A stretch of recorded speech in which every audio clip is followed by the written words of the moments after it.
नमस्कार। सिंधी सतरंगी प्रोग्राम में अवां सभिनी जो स्वागत आहे। दोस्तों, इतिहास साक्षी आहे। असांखे पतो आहे त भारत जी आज़ादीअ लाइ असांजे घणनि ई वीर सपूतनि पंहिंजी कुर्बानी ॾिनी। आज़ादीअ जी ग़ुलामी जी ॿेड़ियुनि खां असांखे आज़ादु करायो। आज़ादीअ जी हिन जंग में सभिनी खां नंढी उमिरि जो बालक क्रांतिकारी सिंधी सपूत वीर शहीद हेमू कालाणी, जंहिंजी शहादत खे असां कॾहिं बि न भुलिजी सघंदा आहियूं। अॼु असां चर्चा कंदासीं शहीद हेमू कालाणीअ ते। असां सां गॾु आहे राजकीय सिंधी बालिका उच्च माध्यमिक विद्यालय मालवीय नगर जयपुर जी सिंधी लेक्चरार हेमा बुलचंदानी। हेमा जी, तव्हांजो स्वागत आहे असांजे अॼु जे हिन प्रोग्राम में। जीअं त असां ॻाल्हि कईसीं हेमू कालाणी, जंहिंजो नालो ॿुधंदे ई अॼु बि असां में ऐं असांजे युवा साथियुनि में हिकु अलॻि ई जज़्बो अची वेंदो आहे। त असांखे ॼाण ॾींदा केरु हो हेमू कालाणी ऐं हुन जी शहादत खे असां हमेशह यादि रखंदा आहियूं। हेमू कालाणी ग़ुलाम भारत में ॼाओ हो ऐं हू अहिड़ो शहीद थी गुज़रियो आहे जंहिं तमामु नंढी उमिरि में, यानी 19 साले जी उमिरि में ई पंहिंजो पाण अर्पण करे छॾियईं भारत जी आज़ादीअ जे ख़ातिर।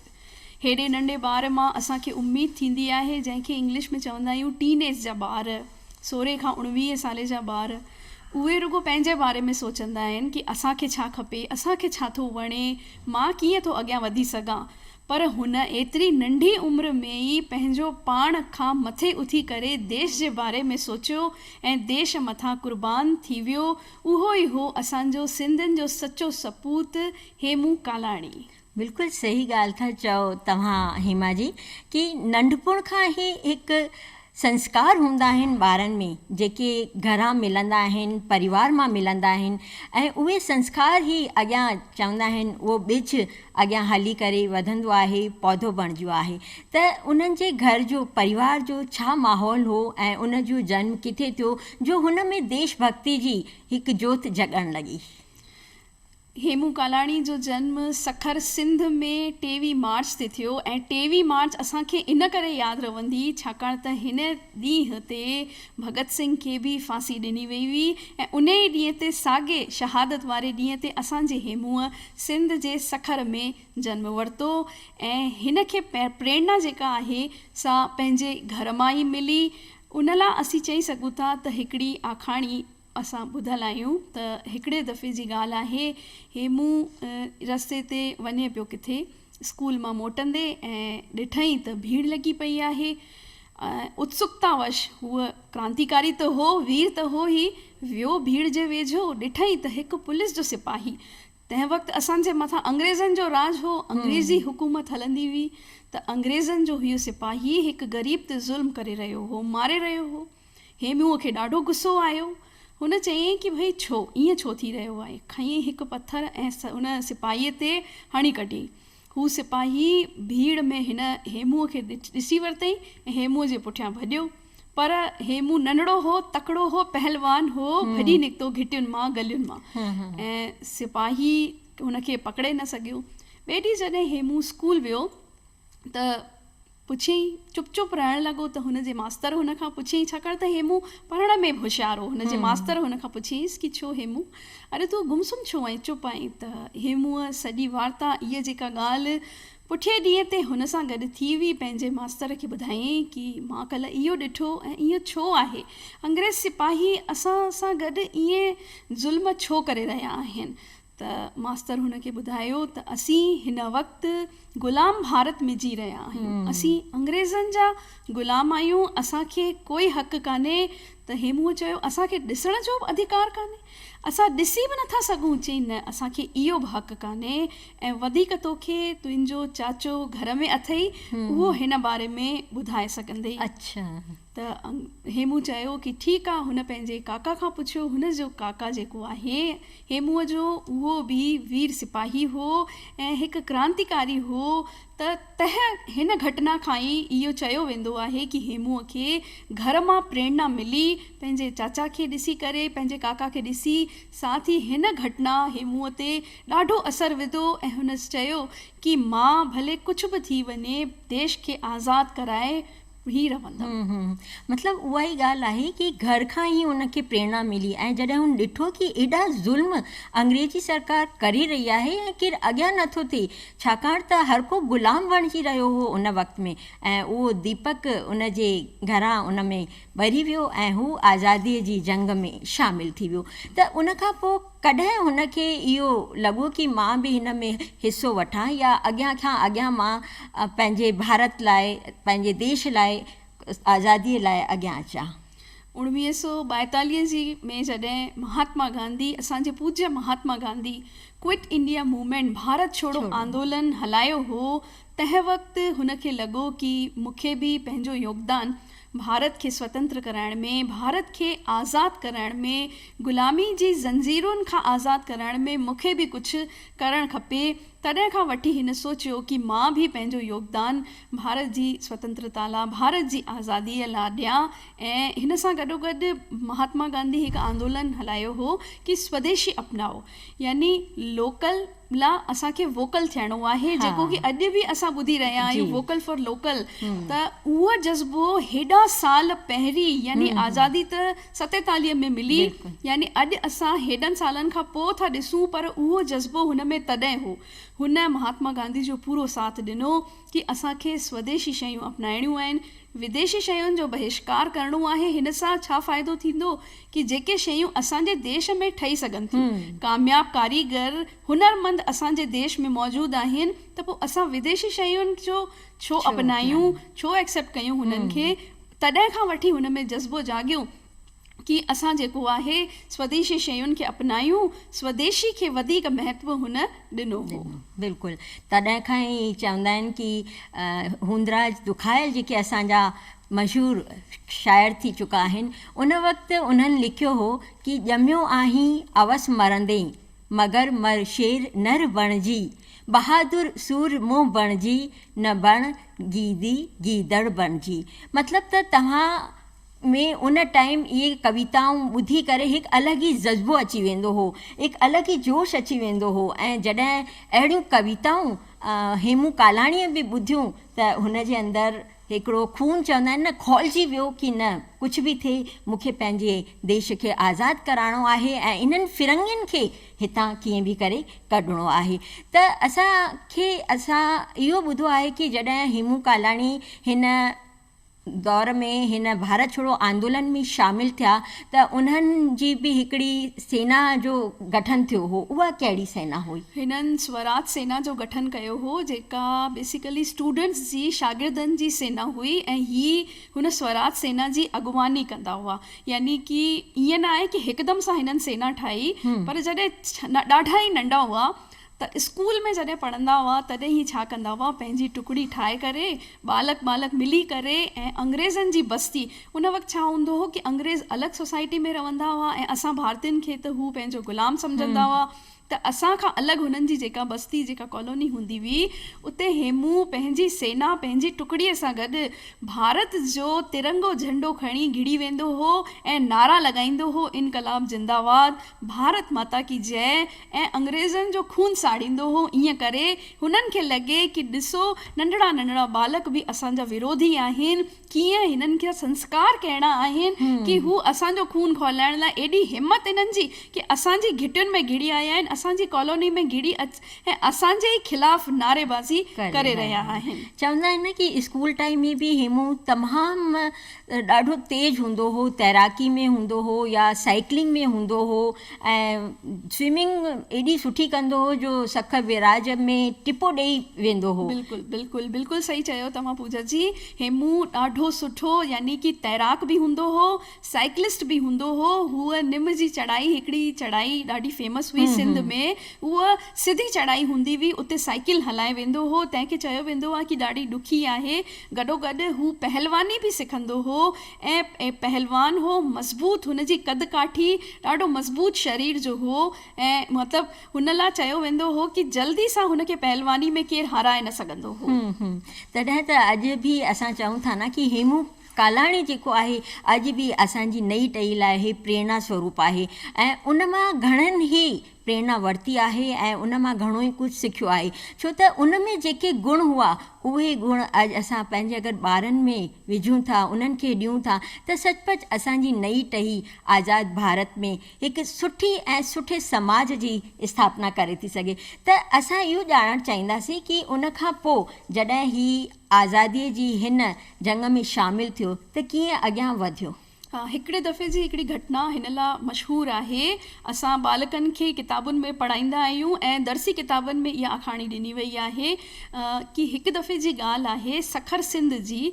हुते रेलवे स्टेशन ते हिकिड़ी अंग्रेज़नि जी ट्रेन जेका आहे, गाॾी जेका अचणी हुई, तंहिंमें इहो चयो वेंदो आहे कि अंग्रेज़ सिपाही हुआ, गॾ में गॾु उन सां गॾु हुते कारतूस वग़ैरह जेके बम वग़ैरह उहे इस्तेमालु कंदा हुआ, उहे बि अचणा हुआ। ऐं हेमूअ खे जॾहिं पतो पई कि हीअ मुंहिंजे ई शहर मां गाॾी लंघणी आहे, त हुन पंहिंजे ॿिनि साथियुनि सां गॾु इहो सोचियो कि मां अकेलो या असां 3 या 4 ॼणा हाणे हेॾनि सिपाहियुनि खे त नथा रोके सघूं, पर कहिड़े न कहिड़े तरीक़े सां हुनखे जेको आहे अंग्रेज़ सरकार खे नीचो ॾेखारण लाइ, हेठि किरण लाइ हुन सोचियो कि मां कीअं हिननि खे नुक़सानु पहुचायां।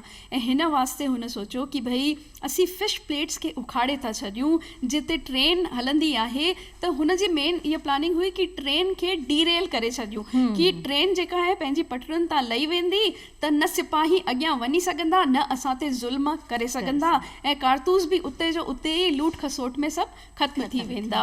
त हू पंहिंजे ॿिनि साथियुनि सां गॾु उते वियो। सखर रेलवे स्टेशन ते पहिरीं ई जितां ट्रेन लंघणी हुई ऐं फिश प्लेट्स खे उखाड़ण जो कमु हुन शुरू कयो। ऐं एॾी पुराणी ॻाल्हि आहे, छाकाणि त 47 खां पहिरीं जी ॻाल्हि आहे। उन वक़्तु हिननि वटि औज़ार बि मौजूदु न हुआ, त जेके लकड़ी वग़ैरह खणी करे हूअ पंहिंजे मर्ज़ी मुताबिक़ जीअं बि हुनखे थियो आसानी सां हुनखे हुन खोलण जी कोशिशि कयईं।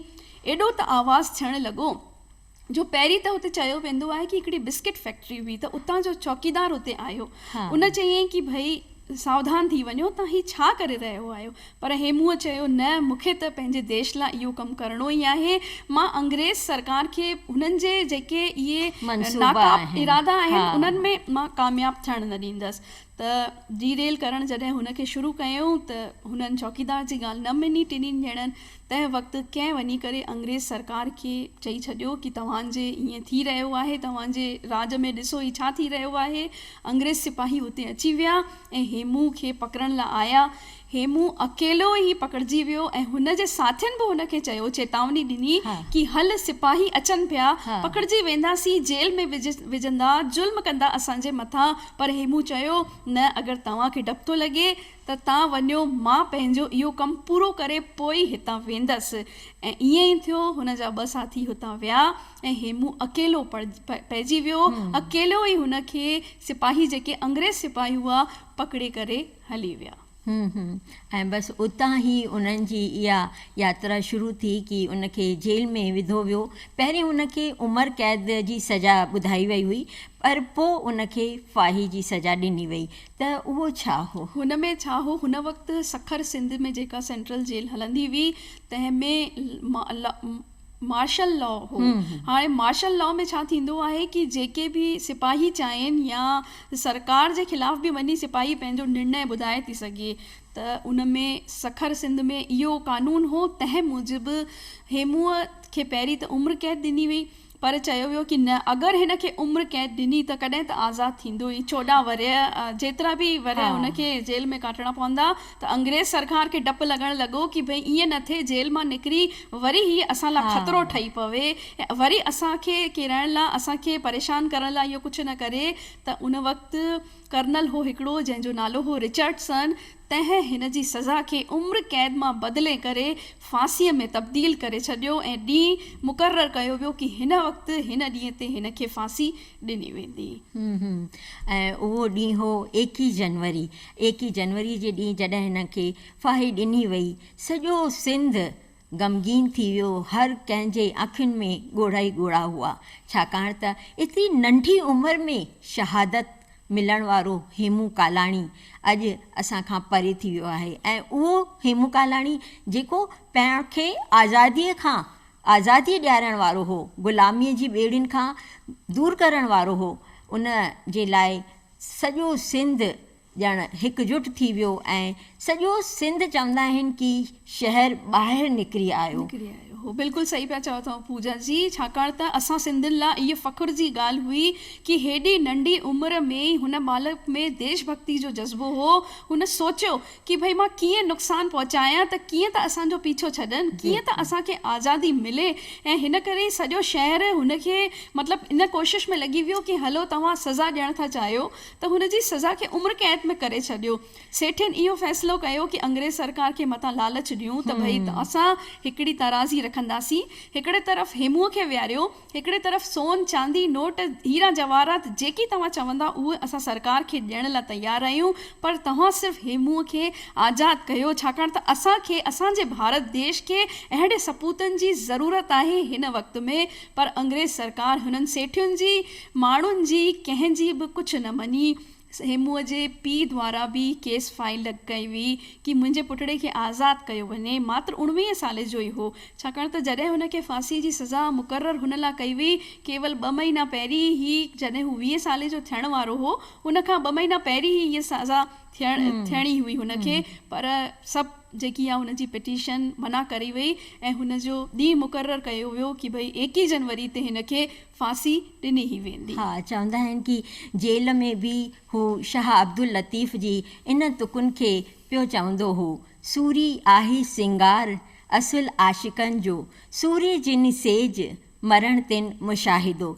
मतिलबु त जिन्हनि सूरी यानी सूली खे इश्क कयो आहे, सूलीअ सां इश्क कयो आहे, उन्हनि लाइ त शहादत ई सभिनीनि खां वॾो सेज आहे। ऐं आख़िर वक़्त में बि जॾहिं उन्हनि जा घर वारा उते जेल में हेमूअ सां मिलण विया त उन जे मुंहं ते को बि शिकन न हो, हू मुरकी रहियो हो। बिल्कुलु मुरकी रहियो हो, चई रहियो हो कि जॾहिं हुनजा माउ पीउ मिलण विया त हेमू चवण लो, हुनजी माउ त रोईंदी ई, पीउ त वरी ॿाहिरां मज़बूत थींदो आहे, अंदरां भले कमज़ोर हुजे पर मां रोए पई। हेमू चवेसि थो कि अम्मा तूं बसि ईश्वर खां इहा प्रार्थना कर कि मां हाणे वञा थो, पर जॾहिं जन्म वठां न त मां आज़ादु भारत में जन्म वठां। ऐं एॾो त हू ख़ुशि हो ओॾी महिल, एतिरो त हुनखे पंहिंजे पाण ते फ़ख़ुरु महसूसु थी रहियो हो त हुनजो माण्हुनि जो वज़न घटिजी वेंदो आहे, छाकाणि त खाधो जेल में घटि वधी मिलंदो आहे, पर हुनजो वज़न वधी वियो हो। आख़िरी ॾींहुं वक़्त में हुनजे हथ में गीता हुई ऐं हू इनकलाब ज़िंदाबाद, भारत माता की जय, इनकलाब ज़िंदाबाद इहे ई नारा हणी रहियो हो ऐं चई रहियो हो अंग्रेज़ सिपाहियुनि खे बि कि मुंहिंजी बसि हिकिड़ी आख़िरी इच्छा आहे, हिकिड़ी आख़िरी इच्छा आहे कि तव्हां बि मूंसां गॾु, भले तव्हां अंग्रेज़ आहियो, हिंदू आहियो, केर बि आहियो, पर मूंसां गॾु नारा हणो। इहा हुनजी आख़िरी इच्छा हुई। बिल्कुलु, ऐं उन इच्छा सां ई हू पंहिंजी शहादत ॾेई वियो। ऐं अॼु बि असां उन जी शहादत खे कॾहिं बि न विसारे सघंदासीं। अहिड़ो हो असांजो हेमू कालानी, सिंधी सपूत शहीद। हेमा जी इहा ॻाल्हि ॿुधी करे मन में हिकु अलॻि ई जज़्बो अची वेंदो आहे, हिकु अलॻि ई चवंदा आहिनि कि नई टहीअ में त उत्साह बि अची वेंदो आहे। असां नमन था कयूं हेमू कालाणीअ खे ऐं उन्हनि जे घर वारनि खे, उन्हनि जी माउ खे जिन हिन खे जनमु ॾिनो। त असां इहो ॼाणणु चाहींदासीं कि अॼु नई टही हेमू कालाणीअ सां केतिरी प्रेरित आहे ऐं तव्हां स्कूलनि में हेमू कालाणीअ जा जेके ॾींहं आहिनि उहे कीअं मल्हाईंदा आहियो? बिल्कुलु, असां हिननि जो बर्थ जो जेको ॾींहुं आहे 23 मार्च गॾोगॾु 21 जनवरी जो जहिड़े ॾींहुं शहादत जो ॾींहुं जे रूप में असीं स्कूलनि में मल्हाईंदा आहियूं। सभिनी खां पहिरीं त बालकनि खे कुझु थोरा ॾींहं पहिरीं ई असां तयारी कराईंदा आहियूं कि बालक अगरि कोई देशभक्ति गीत ॻाइणु चाहे, हेमूअ ते पंहिंजा वीचार रखणु चाहे त उहे तयारी करे ईंदा आहिनि। पोइ 21 जनवरी ते सुबुह जो सभिनी खां पहिरीं प्रभात फेरी कढंदा आहियूं, सभिनी ॿारनि सां गॾु कॉलोनी में वेंदा आहियूं, स्कूल जे आसे पासे वारा जेका एरिया आहिनि उते वठी वेंदा आहियूं त सभिनी खे इहो पतो पवे त असां सिंधियुनि में बि ॾिसो अहिड़ो शहीद जेको आहे, भारत माता जो सपूत पैदा थियो आहे जंहिं पंहिंजी कुर्बानी ॾिनी। इन खां पोइ चटाभेटी रखंदा आहियूं, निबंध प्रतियोगिता, मज़मून जी जेका प्रतियोगिता थींदी आहे उहा रखंदा आहियूं, गीतनि जी प्रतियोगिता। ऐं हिकिड़ी हिन साल ॿी असां प्रतियोगिता रखंदासीं, उहा आहे कि अगरि कोई ॿारु स्केच ठाहिणु चाहे त स्केच ठाहे करे, छाकाणि त जेके ड्रॉइंग वारा ॿार थींदा आहिनि उहे चवंदा आहिनि असां स्केच ठाहियूं, त हेमूअ ते स्केच बनाओ प्रतियोगिता असां कराईंदासीं।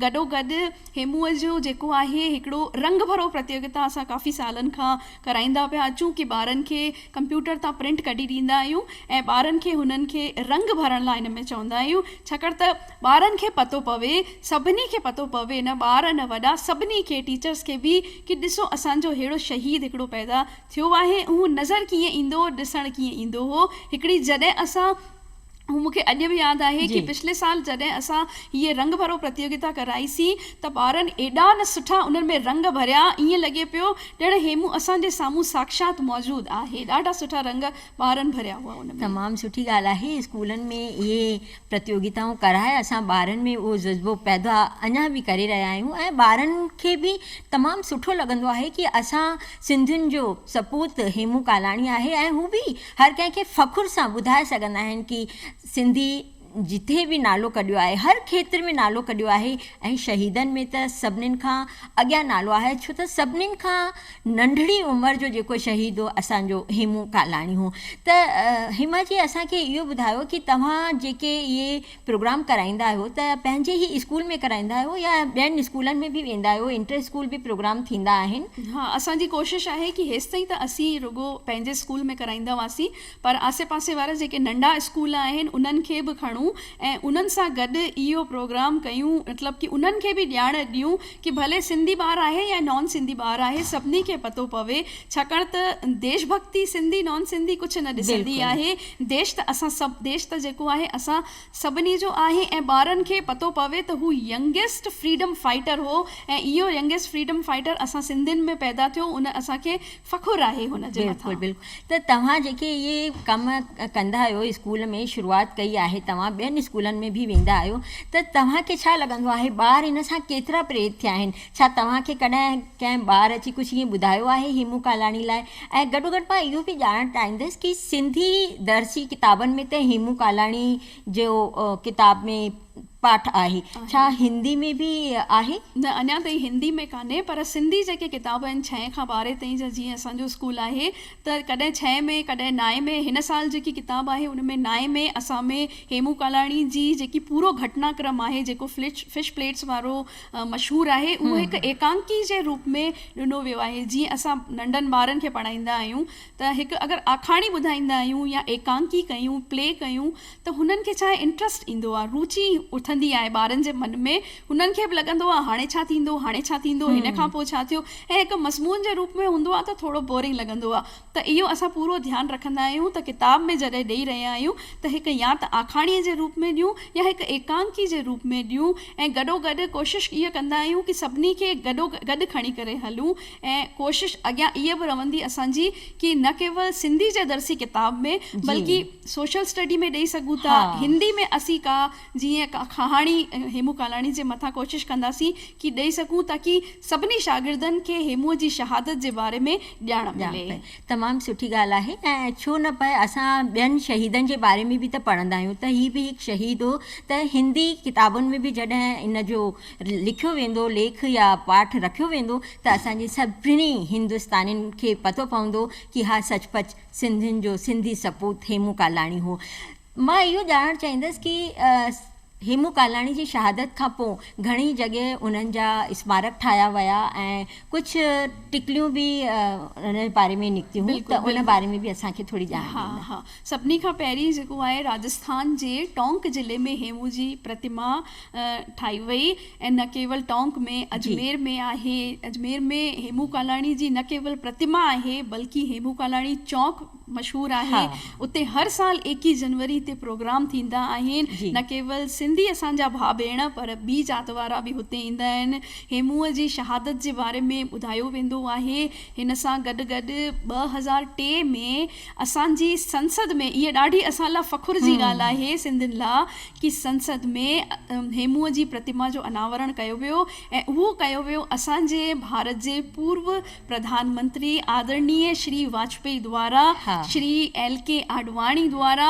ऐं ईअं न आहे कि ओॾीमहिल जीअं सरकार हुई उन जा ई प्रधानमंत्री उते मौजूदु हुआ जेॾीमहिल अनावरण पियो थिए, बल्कि विपक्षी पार्टी जा बि जेके हुआ सभु मौजूदु हुआ। यानी एॾो सुठो लॻंदो आहे उहे फोटोग्राफ्स ॾिसी करे, उहे न्यूज़ पढ़ी करे कि असां सभु हिकु आहियूं, एकता आहे असां में।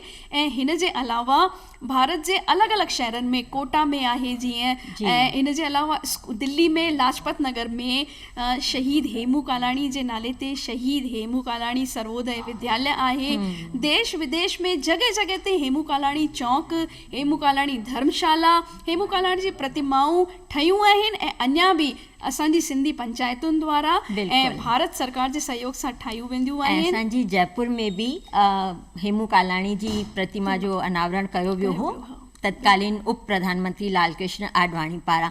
त ही असां लाइ तमामु फ़ख़ुर जी ॻाल्हि आहे कि अॼु असां हुन शहीद खे यादि करे रहिया आहियूं ऐं असांजे पारां शहीदनि खे नमन आहे, श्रद्धांजलि आहे। ऐं सची श्रद्धांजलि असां लाइ उहा ई थींदी कि असां उन्हनि जे कयल कमनि ते उन्हनि जे गुणनि खे अपनायूं, उहा ई असां लाइ सची श्रद्धांजलि थींदी।